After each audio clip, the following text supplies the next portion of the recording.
Say on streets. Our streets.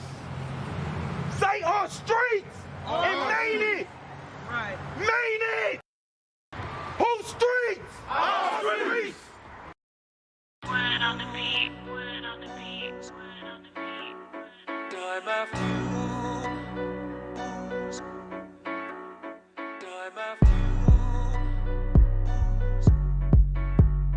time after time after time after time after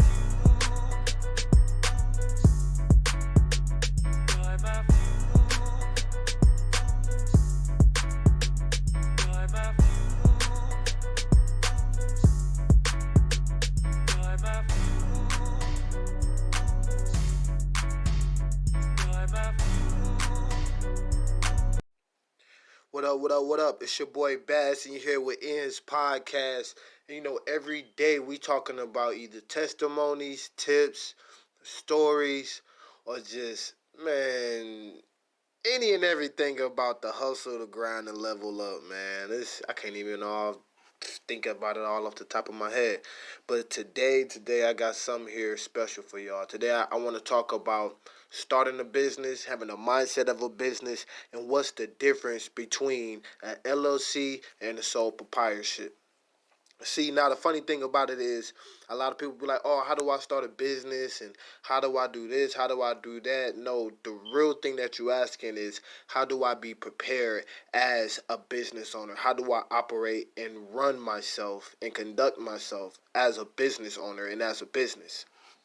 But the funny thing about it is that you technically already could become a business or already are a business if you are already performing transactions or like giving a service or some type of subscription. See, the thing is, that is what a sole proprietorship is. A sole proprietor is basically someone who absorbs all the liability and risk and represents the company.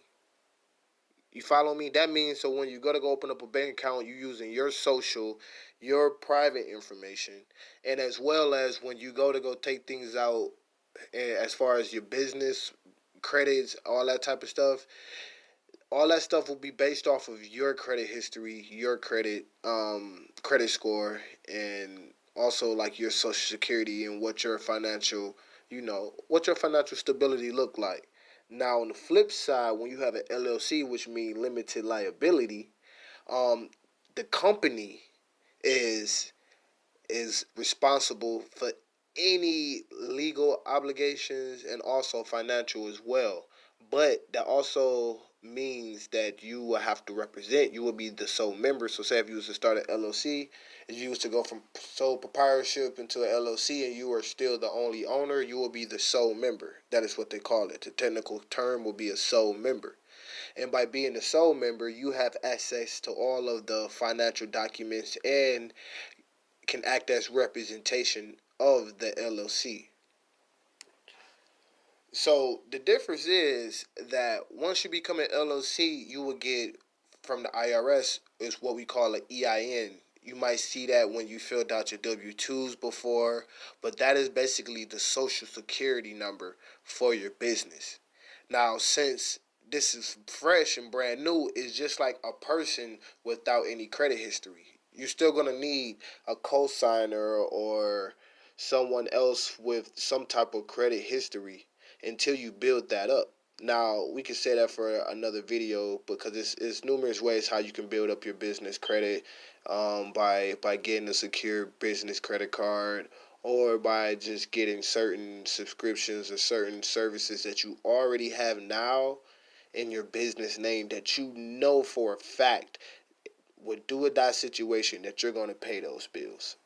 Because let's mention this one more time. Your credit score is starting all over again.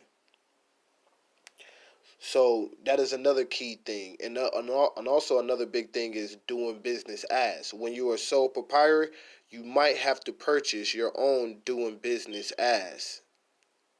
Versus when you are LLC, you have your registered LLC name, which you can do business as.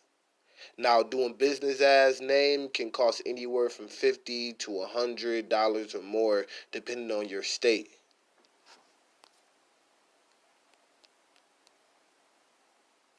But it's a small little fee that you press to pay to play the game. But when you're doing a business, like I said, when you register your company, you can register, like my company, for example, is ENDS Media LLC. I do business under ENDS Media LLC. So when somebody write a check or anything like that, they can write a check out to ENDS Media LLC. When you a sole proprietorship, if somebody was to write a check out to ENDS Media,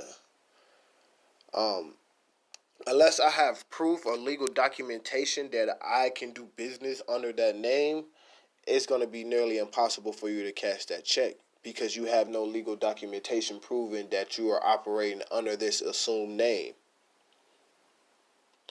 But that's just a little key here, for all y'all hustlers and soon to be